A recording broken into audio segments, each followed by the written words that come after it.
Assalamualaikum warahmatullahi wabarakatuh.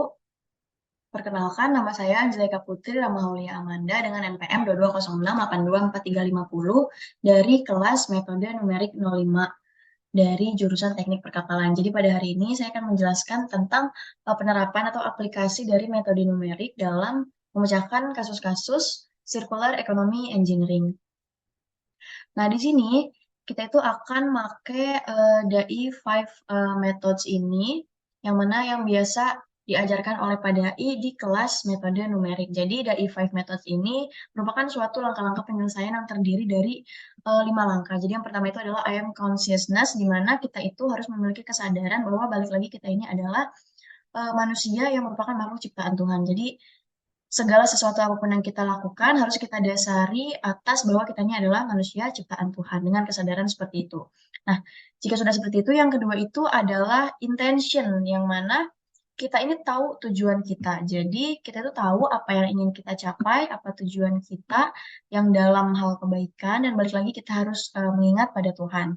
Nah, yang ketiga ini adalah initial thinking. Kalau initial thinking ini tuh seperti berabstraksi terhadap suatu permasalahan. Jadi kita mencari berpikir bagaimana cara menyelesaikan masalah tersebut seperti itu. Nah, yang keempat ini ada idealization. Jadi idealization ini di mana kita ini mulai mencari rumus-rumus atau bagaimana suatu memecahkan suatu masalah dengan metode numerik atau matematika yang biasa kita pelajari. Nah, baru instruction yaitu di mana ini tuh penerapan dari rumus-rumus atau penyelesaian masalah yang sudah kita temukan tadi dengan suatu aplikasi atau suatu software. Jadi diaplikasikan dalam dunia nyata. Nah, jadi kita akan menggunakan DAI 5 methods ini ke dalam satu contoh studi kasus dalam penerapan metode numerik terhadap kasus-kasus circular economy engineering.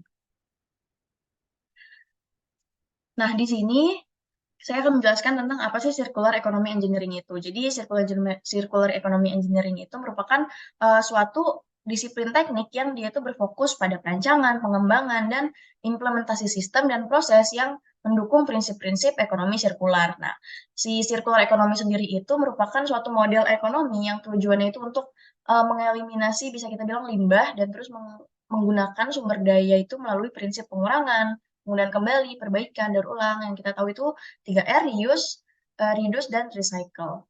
Nah, dan juga untuk meregenerasi produk serta material dalam siklus yang tertutup. Nah, jadi kalau misalkan dalam konteks engineering ini, circular economy engineering ini tuh berarti merancang suatu produk, proses, dan sistem yang memungkinkan kita itu untuk memperpanjang umur produk, mengoptimalisasi penggunaan sumber daya, dan peminimalan dampak-dampak buruk yang akan terjadi pada lingkungan.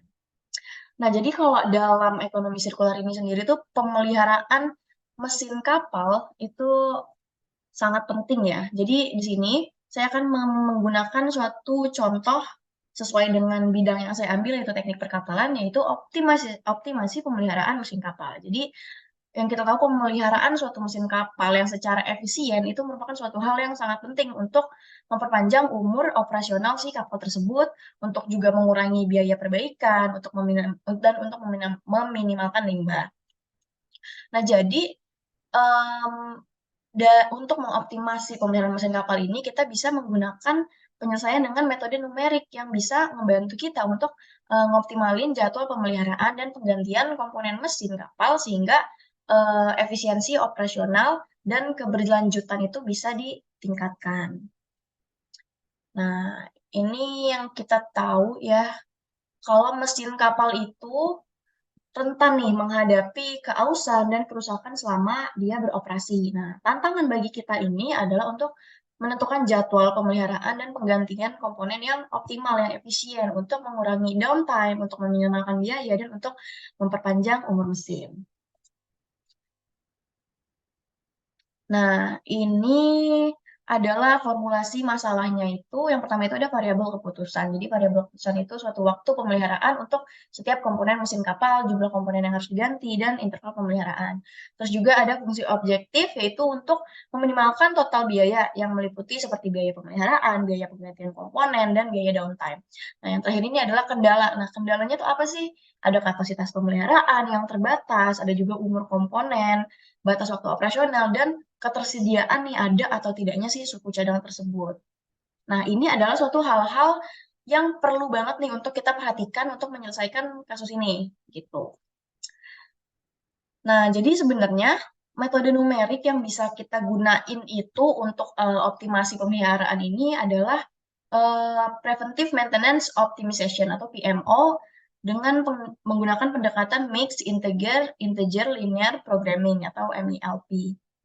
Nah, jadi ini ada model matematikanya, yaitu ini, sigma, CMIXI, ditambah CGIY dan CDIZI. Nah, jadi CMI ini merupakan biaya pemeliharaan komponen si I, ini adalah variabel yang kita seperti X saja, variabelnya. Nah, ini ada XI, yaitu variabel biner untuk jadwal pemeliharaan komponen I, terus ada juga CGI, yaitu biaya penggantian komponen I, yaitu merupakan variabel biner untuk penggantian komponen I. Terus ada juga CDI yaitu biaya downtime-nya yang terkait dengan komponen I. Terus ada juga ZI, yaitu durasi downtime. Nah, ini ada kendala dan ada solusinya. Jadi, dalam untuk menyelesaikan ini tuh ada beberapa kendala nih. Yang pertama itu adalah di mana TI itu adalah kurang dari sama dengan LI. Nah, TI ini merupakan waktu operasi komponen si I ini nih sebelum pemeliharaan berikutnya. Nah, LI ini merupakan batas umur si komponen I. Nah, yang kedua itu adalah sigma XI kurang dari sama dengan K dalam satu periode. Jadi K ini adalah kapasitas pemeliharaan dalam satu periode waktu tertentu. Tuh. Nah, ini solusinya itu bisa menggunakan software seperti Gurobi, CPLEX, atau MATLAB. Nah, kita tuh bisa mecahin model ini nih untuk dapat jadwal pemeliharaan dan penggantian komponen yang optimal. Nah, implementasi dan hasilnya itu dari yang sudah kita dari kasus tadi itu adalah yang pertama jadwal optimal untuk pemeliharaan dan penggantian komponen mesin. Yang kedua, prediksi durasi downtime yang minimal. Yang ketiga, estimasi total biaya pemeliharaan dan penggantian komponen. Ini adalah hasil yang kita dapatkan setelah memecahkan kasus-kasus yang tadi. Nah, ini ada contoh salah satu studi kasusnya. Saya akan menjelaskan dengan singkat. Jadi itu kita mempertimbangkan nih mesin diesel utama di sebuah kapal kargo yang punya beberapa komponen yang penting nih, komponen kunci kayak piston, pompa bahan bakar, sama katup. Nah, jadi bisa dari hal ini kita tuh bisa pakai metode numerik. Nah, dari metode numerik ini kita bisa nemuin bahwa nih, misal, nah, piston itu sering perlu diperiksa setiap 5.000 jam operasi dan diganti setiap 15.000 jam operasi. Nah, yang kedua itu katup perlu diperiksa setiap 8.000 jam operasi dan diganti setiap 20.000 jam operasi. Yang ketiga adalah pompa bahan bakar perlu diperiksa setiap 10.000 jam operasi dan diganti setiap 25.000 jam operasi. Nah, jadi kesimpulannya adalah itu dengan kita menggunakan metode numerik seperti pendekatan yang sudah tadi saya jelaskan, yaitu MILP, untuk optimasi jadwal pemeliharaan dan penggantian komponen mesin kapal. Nah, kita itu bisa ningkatin efisiensi operasional, bisa mengurangi biaya pemeliharaan, dan juga bisa memperpanjang umur mesin kapal. Nah, jadi pendekatan ini tuh bisa ngebantu kita untuk ngedukung ekonomi sirkular dengan mastiin bahwa mesin kapal ini bisa beroperasi lebih lama dan juga lebih andal atau lebih baik, sambil meminimalkan juga limbah dan juga penggunaan sumber daya. Mungkin itu saja yang bisa saya sampaikan, kurang lebihnya mohon maaf. Wassalamualaikum warahmatullahi wabarakatuh.